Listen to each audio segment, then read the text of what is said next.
Who am I? What does it mean to be me? I know my identity. I stand with pride and dignity. I walk with confidence in every vicinity. I embrace my unique individuality. Here is one of the most powerful tools to be the best version of yourself. A great amplitude of comprehension in your sense of self.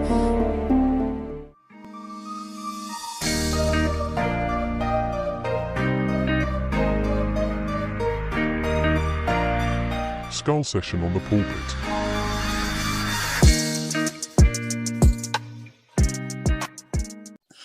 Hello, dearest family. Welcome to Skull Session on the Pulpit. I'm your host, Jennifer, the Duchess of Zion, and I am exuberant with joy to be sharing this final episode of our self-identity series. It's been a long time coming, and you've been asking for the episode finale of this series, and here it is for you.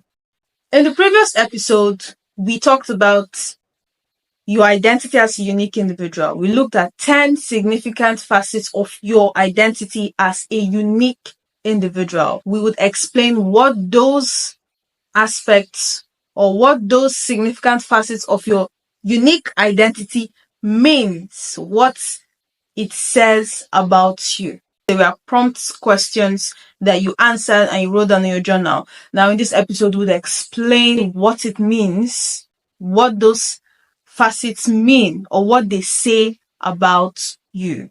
So stay locked in. And if you're just watching this episode for the first time, welcome.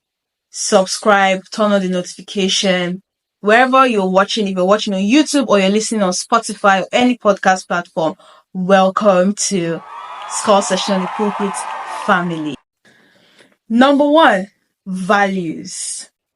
Values are principles and standards that you hold dear and you consider full of worth and importance. They usually guide your behavior, your decision making, and your actions. Now, whatever you wrote down as your values, it is very important to note that these values are being exhibited in every circumstance. If I say I value honesty, it means that in every situation that I find myself, I should be honest.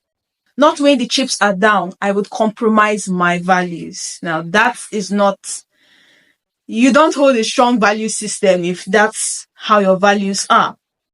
So your values must be exhibited at every circumstance, and they should always influence your behavior. Why is knowing your values important? It will help you understand yourself better. You would understand why you do what you do, why you choose what you choose, and this improves your self-awareness. You would become a more assertive person. You would be someone who confidently expresses your thoughts and beliefs in a definite and respectful manner. You know what you like, you know what you value, and you are assertive about it. Now, you have to be consistent when it comes to exhibiting your values, because people are watching. They're taking mental notes that if you say you're the type of person who is honest, they will be watching you if you would always be honest. Whatever values you wrote down, when they see that you've been consistent, they would respect you more. And they would respect your decision, they would respect your choice. Whatever your values are, embrace them unapologetically. As long as your values aren't causing harm to the society. Embrace your values. Be assertive about your values. Another important thing about your values is to know where they stem from. If it's maybe based on past traumas or experiences, this will give you a better understanding of who you are. That's why knowing where they come from, where they stem from is very important. For example, my value honesty, when I was younger, I was lied to by someone important to me, and that was so painful, and I decided that I won't lie as well. That was one of the experiences. I had a couple of experiences about not lying. I was a good kid, so if I was told that if I lie, I'll go to hell. But another thing that really makes me value honesty is I met a lot of people that lied when I was growing. A lot of adults were just lying, and it was something. So that was a childhood experience that affected or that influenced my value system. So find out where it stems from so you would understand yourself better. Is it a trauma?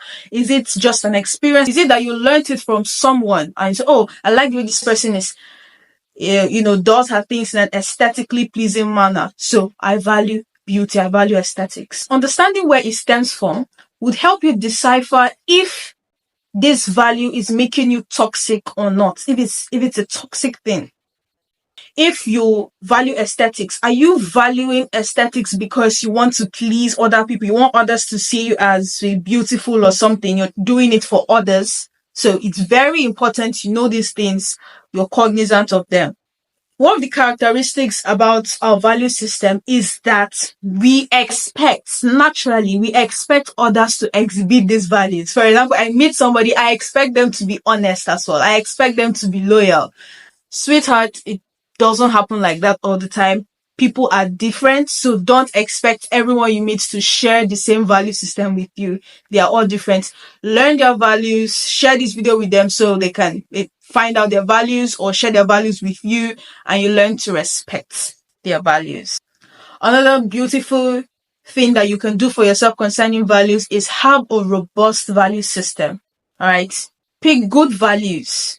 Honesty, loyalty, discipline, teamwork, have a robust value system and improve those values. You have your normal values, but increase your value system to be the best version of yourself. Number 2, what you stand for. What you want to be remembered for. They are quite similar to values. For example, honesty, you stand for the truth. Usually, what you stand for should be consistent with your values. Now, I'm not saying you should be the next Martin Luther King or activist, not necessarily, but this is something that people know you for. Understanding what you stand for would help you to be a more dogged and strong-willed person. Because how strong are these things that you stand for in your life? Are you willing to risk relationships because of it? After honesty, the next value for me is loyalty. I can keep anybody's, as long as you tell me it's a secret, I would be loyal to you. I would keep that secret. And there are times that I've had arguments with my friends about keeping someone's secret. They'll be like, it's not much of a secret. And I'm like, well, I don't want to be the one to spill it.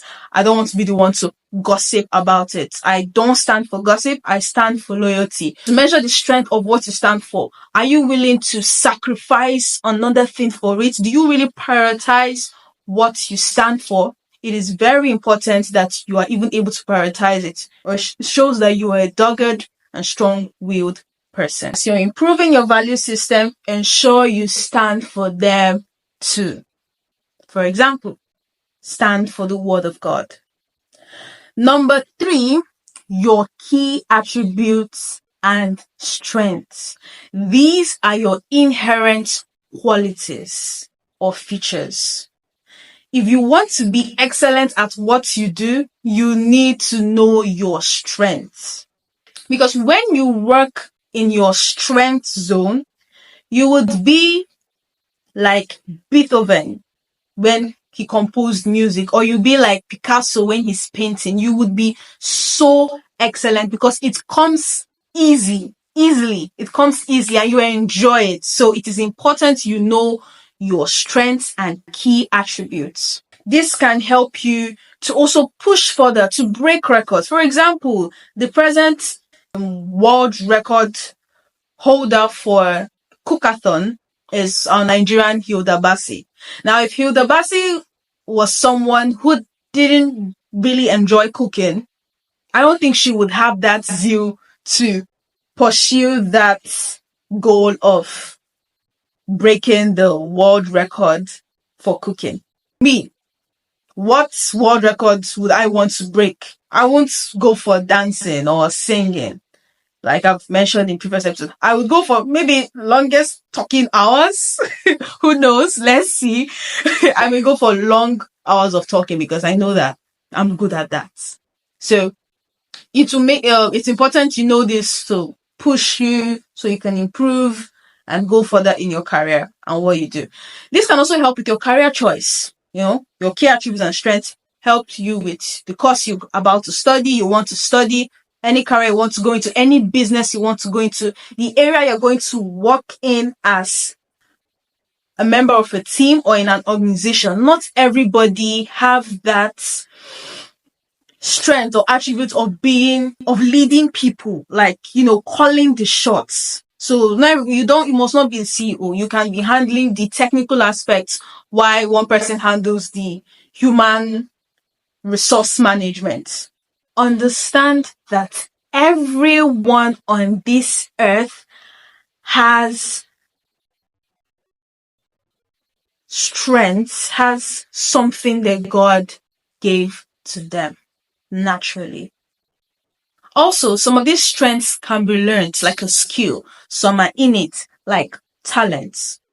So you can learn it or you can be naturally gifted at it. So find out your strengths. Really important. And if you want to create the strongest team in the world, whether it's in business, in any project at all, you want to create the strongest team, ensure your team members are working in their strength zone.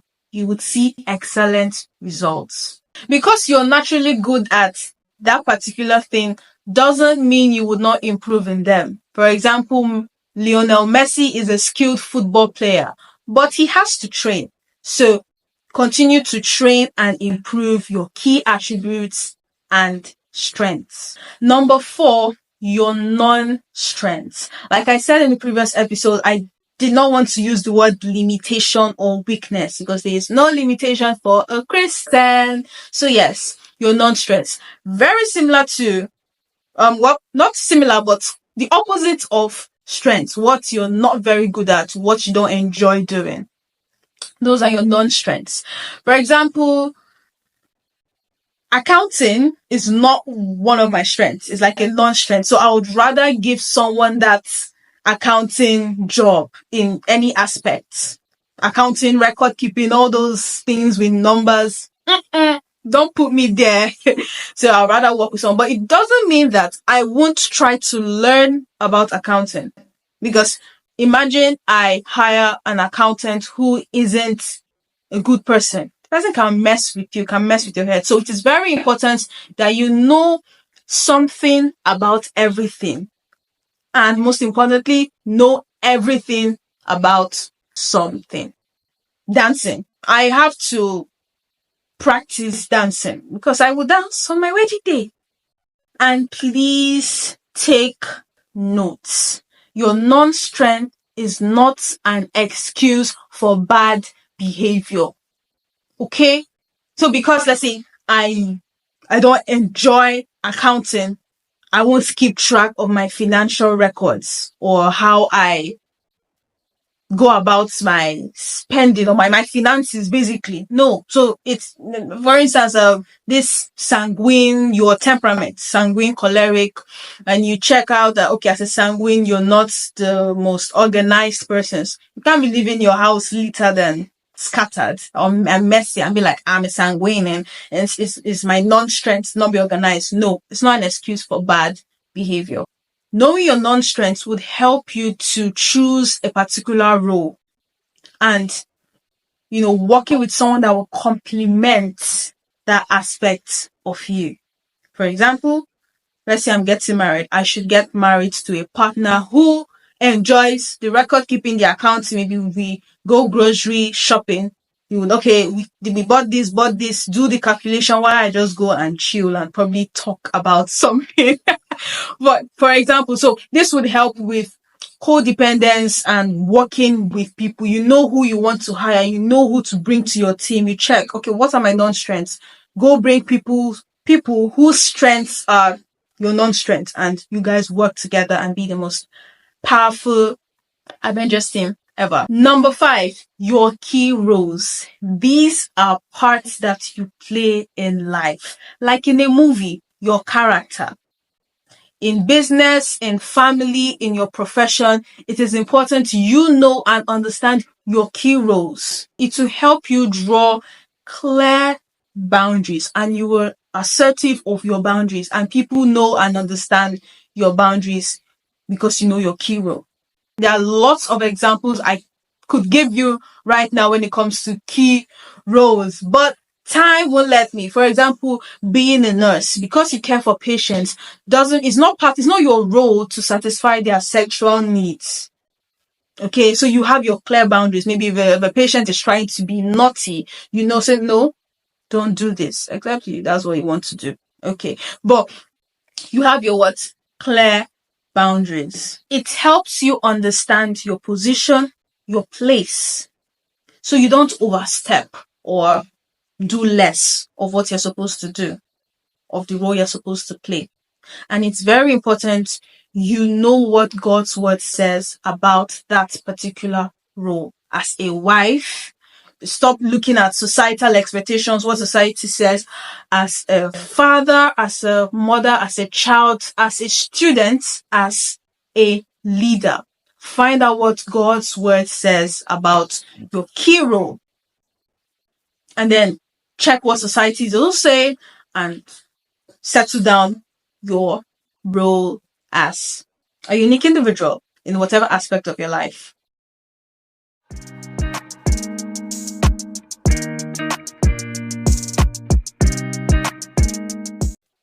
Number 6, your goals.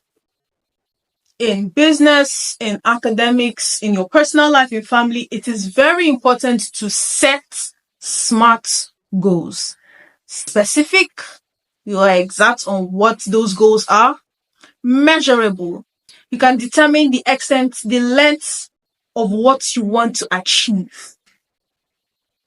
Attainable, it is possible for you to get them. Realistic, of course, something that can be done. There is no limitation with the Christian, and all things are possible with God. But at the same time, if your goal is to jump from a story building, I hope you have a parachute with you. And time bound, have a certain time. In 2 weeks, I would read 2 chapters of a book. Have a certain time. Now, why goals are important? Why do you have to set goals?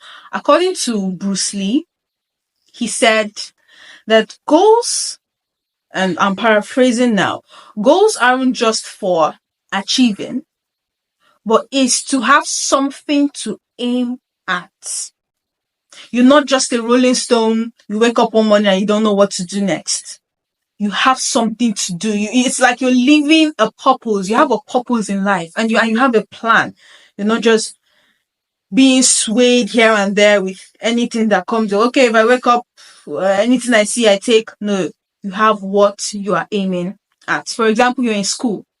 What are your goals? Are your goals to have good grades, or are your goals to just try and finish?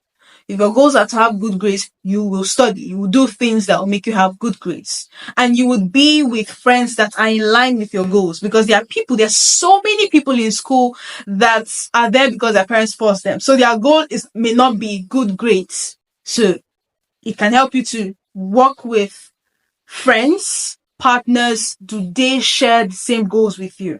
Even in business, your business partner, your team your team members, what are their goals concerning this business? Do they share the same goals with you? If they don't, they won't put in their best in that organization.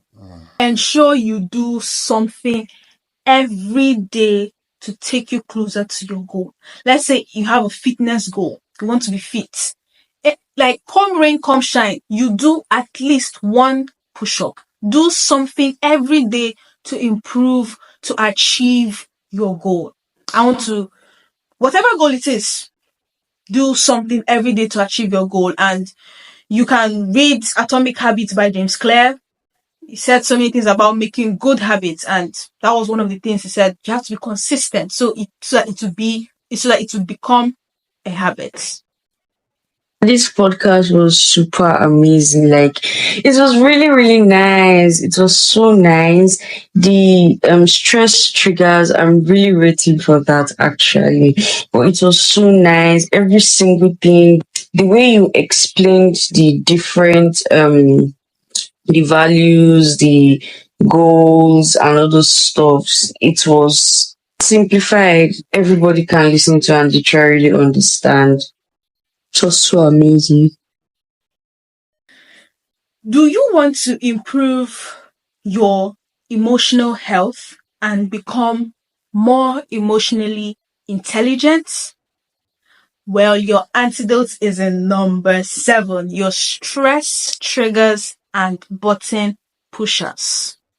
This is key. If you did not write anything down there, please go to your journal and ensure you write down something. These are things that stress you out, things that annoy you, things that make you feel probably fatigued. Stress triggers, button pushers. Knowing them, these are my buttons. I'm going to tell you that these are my buttons. I'm not going to let you push these buttons. You are in control of your emotions. It's not for... Let me give you a brief experience. Back then in school, I had these roommates. They were bunkers. I would say their names are Furo and Belema. Okay. So Furo and Belema, they are always quarreling. Before I came to the room, people told me that they've been quarreling in this room or Furo and Belema. So I saw they were always quarreling, almost fighting. They didn't fight, but they were almost fighting. So one day, something striking happened. Belema was in a good mood now. These are not their names. Yeah. Belema was in a good mood and she was just coming in the room, just doing her thing, we're just vibing. And for some reason, Furo just wanted to get under her skin. And she told me, Jennifer, this one Belema is smiling. Let me annoy her. Because she knows the buttons to push and it will just get to her. And so Belema walked in and Furo said something. He insulted her or called her something. And, that annoyed her and they started quarreling. You can imagine how people could be. So now if you know your button, some people know your button pushers and you don't know. So if you know your button pushers and you see that those triggers are coming, those stressors are coming, you'll be like, this person is pushing my button. My button is being pushed. My stress is being triggered. There is a stimulus that might cause a certain reaction in me. Now I will choose how I would behave. Do you understand? See, life is 10% what happens to you and 90% how you react to it. So I called Belema aside. It was a funny experience. I called Belema aside. I said, listen, do not let anybody have your remote control. Yes, that thing annoys you and you've made it clear to the person. You know how to follow the person because that was her aim. And you let her win by doing that. So you can be assertive and say, oh, these are my buttons. Do not push them. If you see that the person is purposely pushing them and you've been reminding them, just understand this person is being toxic to you and you can quietly leave that relationship. So you know your button, these are your button pushers and sorry, I do not like this thing. So I'm going to tell you to please stop. Also, what makes you stressed? What makes you anxious? It must not be angry per se. It can be, makes you tired. For example, I don't like being thirsty. I hate being parched. So I try my best to always carry water with me because when I'm thirsty, I can get really cranky. So I know that I carry my water with me. I carry an extra one with me, or I carry cash to get. I must have water with me. In fact, I'm going to drink water right now. Usually, your stress triggers and button pushes can stem from the opposite of your values. For instance, honesty. I value honesty, so I dislike dishonesty. I dislike betrayal, disloyalty. So if you find it difficult, you can get that. Another thing too, personally, apart from the opposite of your values, think, why do I hate this thing? Why don't I like this thing? So you can determine if it's an emotional trauma, something you have to heal from, something you have to consult safe space with Jenny and get your therapy and counseling. You find that out and understand this. You cannot control people's behavior. You can't. It is outside your control, but you can control how you respond to it. People are different and have different values. So you understand that and know peace. Also, with your stress triggers and button pushers, I told you to find out the ones you can control and the ones you can't control.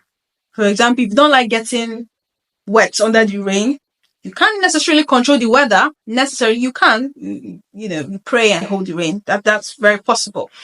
So try to be proactive. Have an umbrella with you every time because you can't control the weather. So you can find a way around it. So figure out the ones you can control and the ones you can't control. Be a better version of yourself because you don't like disorganized environment. You're shouting everywhere. Calm down. Work with people that are more organized. Avoid those that are disorganized. Don't live with them.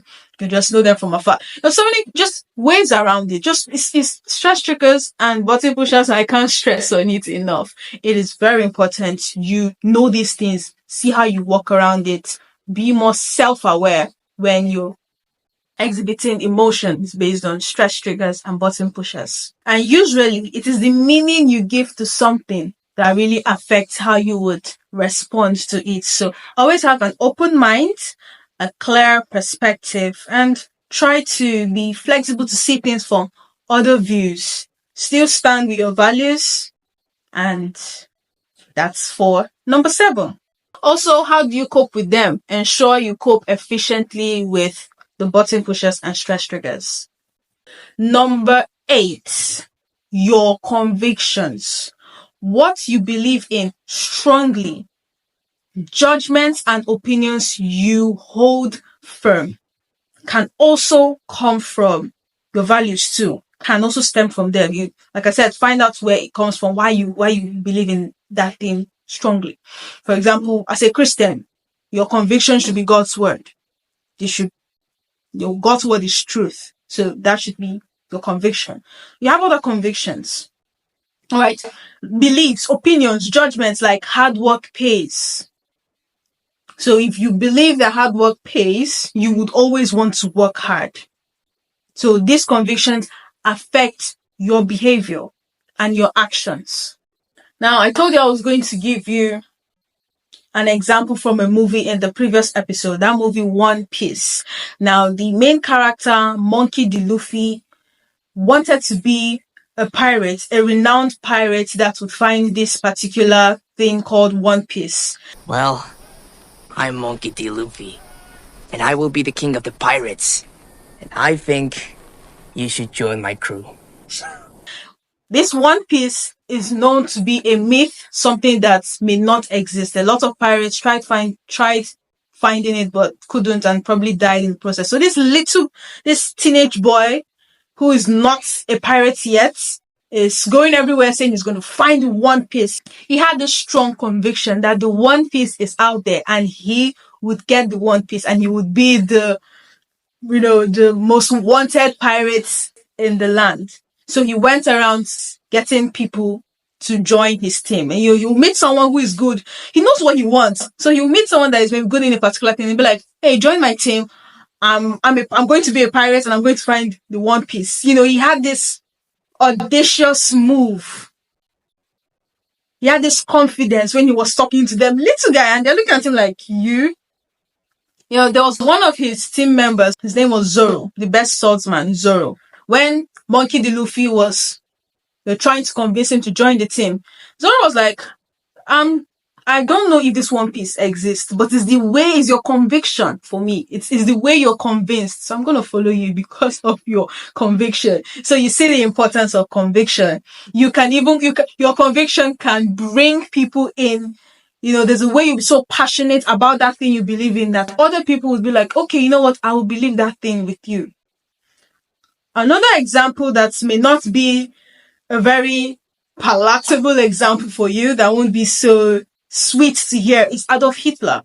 He had a conviction of his purpose. He had a conviction of his cause that made a lot of people join him, and they were passionate about, you know, all the preposterous, all the things that they did back then. So your conviction will make you to be more passionate, more charismatic in your judgments, opinions, and beliefs. Can also affect your behavior. Like I said, if you believe hard work pays, you would work hard. If you're like, us Christians, of course you should believe in grace. We believe in grace. I believe hard work pays. I also believe in grace. I believe that I can put in just minimum effort and get maximum results because the grace of God is sufficient for me. So that is one of my convictions, and I work with it like, okay, yes. Another conviction of mine is that honesty is the best policy. There's several times being honest looks like it's putting me in a bad situation or so.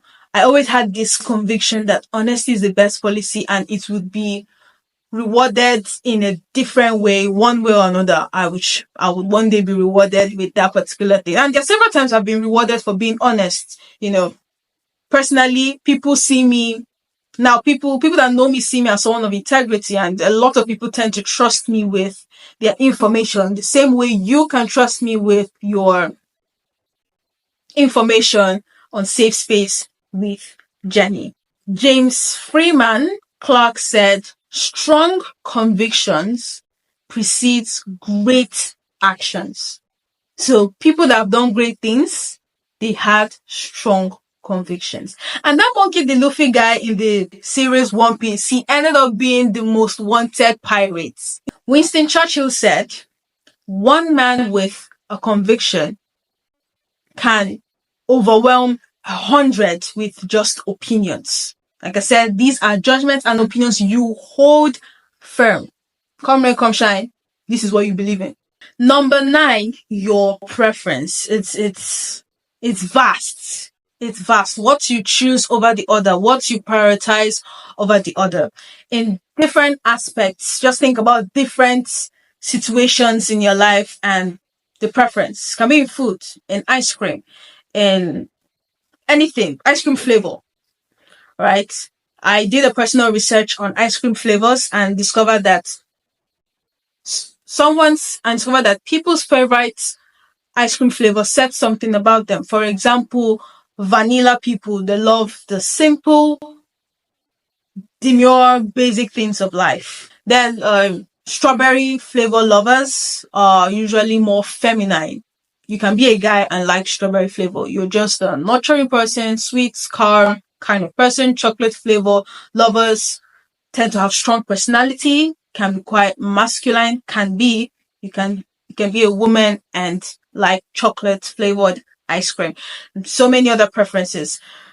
In movies, the movies you like to watch can say something about you. Are you a K-drama kind of person, or action movie, or sci-fi, horror, comedy, whatever? And also, like me, I prefer to watch movies with my friend, with someone close to me that is like me, that doesn't like spoilers. I can actually wait on a series because I want to watch it with my friend or with whoever I'm watching it with. I would wait and watch it with the person.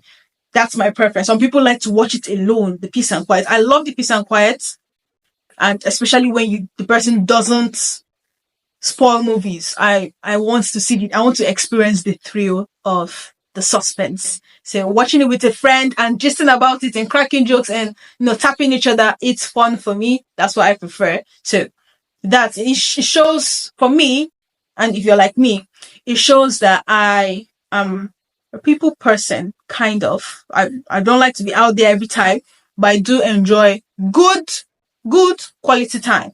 Good quality time. And at the end of the day, we can talk about the movie, what we learned. I love it. I love the conversation after the movie, during the movie. It's fun. Watching it alone, it's good too, but I prefer that one. So, different aspects. Why do you prefer those things? Think about it. And if you know why you prefer it, it can give you a better understanding on how it affects your behavior or what it says about you, your preferences. And number 10, I'm very excited. We are concluding with the final significant facets. If you've noticed, one of my lights went off during this recording process, but we continued. We stayed straight again. Thank you. If you've been watching till this moment, thumbs up to you too, and share with your friends. It shows you are enjoying this episode and you're learning something, which is very, very important. So last, not the least, number 10, your individual style. This is how you like to express yourself. It can be in fashion. It can be in the way you talk. It can be in persona, everything, how you basically like to express yourself out there in public. Knowing your individual style would help you with things like shopping, knowing what you'd like, what speaks to you, and you will know what to get, what to buy when you're out there. For example, I like timeless outfits, so I don't follow trends. So when my friend is like, hey, check out this thrift thing is trending, I'm like, it's not going to move me. So I won't be pressured by friends to get that thing, because would it last? Is it durable? Is it timeless? Can I still wear it in the next 1 year, 2 year? Can I mix the outfits? Not like a passing fad and it's trended and it's no longer trending. I don't do trends. I prefer timeless. You do trends. That's good for you. So you would be participating in thrifts, shopping, and, those interesting things that you love to do. Go ahead and do it. So individual style is very important, and it also says something about you, the kind of person you are. Are you the sophisticated kind, classic kind, chill kind, the aggressive kind, whatever? This also is shown in the manner you speak, you communicate. You communicate in a demure manner, in an aggressive, ratchet manner. I would advise as a child of God, be a more calm person. Let your communication be seasoned with salt. Don't go out there saying vulgar things. You should be a classy person, okay? You should be the best version of yourself. Should be someone who is classy. I'm not saying you should be all stiff with old money. You can wear casual outfits. You can be someone that likes chill guy kind of outfit. Just be a chill guy. That's okay. The activities you choose, you know the activities to participate in, the places to go to, right? I am not the noisy type. I'm a talkative, but not a noisy person. So I do not enjoy places with loud music. I would prefer something very calm, very chill. So I won't go and be pressured to go to a place with loud music. I can just go somewhere fun, horse riding, skydiving, whatever. So good, so you know the things that you like, the things that speak to you. You will not just try new things, be adventurous, because in trying things, you will know more about yourself. You understand yourself. I've been in areas with loud music, and I know for a fact that I do not like loud music. So be adventurous. So experiment with different things, good things. I not say because you should experiment, you should try things that would affect your health. No. So experiment with different styles, different things, and see the one that resonates with you, that speaks well to you, and stick to it. And if you're that particular person, like I said, you'll be more assertive and people will know you for that, and they would respect you for it. So I can go to certain places and I don't even need to talk. My friend will be like, Jennifer doesn't like that. I'm like, yeah, I do not like it. And my friend said so. So they'll be like, Jennifer doesn't like that because I'm that kind of person. Or Jennifer, no, this is what Jennifer will like. Oh, stuff like that. So all these 10 significant facets are very important for you to know. I have explained the best way, the fastest way I could. Trust me. So, yes, that's it. We've come to the end of the episode. Yay! If you've gotten to this point, big congratulations to you again. Another important reason why these 10 significant facets are good to know is like to help you to know what you want in anything in life. You know what you want. And one very good way you can use this video or this particular episode, video, audio, share it to your people, is in your talking stage. Yes, single people, your talking stage with that potential partner or significant other. Also in your relationship with people, friends, all that. You can play this episodes to them, or you can listen to it again with them, and then you could discuss your values, your preferences, all that. This would help you to understand the person better, understand their personality, not necessarily questions like your most embarrassing situation, this thing. Trust me, if you ask me my most embarrassing situation or experience, if you ask me right now, can I recall it like right now? I might just call one thing, then later in life I'll remember another thing. So anyways, this 10 significant facets would give you a good, clear understanding of their personality, who they are, the meaning, the true definition of their identity, and you will know if you're compatible with that person or not. It is very important that you partner in relationship, in business, in anything. You partner with someone that balances you, that balance you out. And if it's in relationship, someone you can tolerate. Okay, so share this with your significant other, your business partners, and your friends and families. Thank you for listening. Thank you for watching. If you've not subscribed, subscribe. If you are a subscriber, stay subscribed. There are more tools for you. This is the end of our first two, self-identity, and take this handshake, take this handshake, because you are now better than you were before. Welcome to being the best version of yourself. Turn on the notification button so you would know when new episodes, new tools to navigate your world would come in. I pray for a great amplitude of comprehension for you on today's episode. I remain your favorite Duchess of Zion. Bye for now. God bless you, and I love you.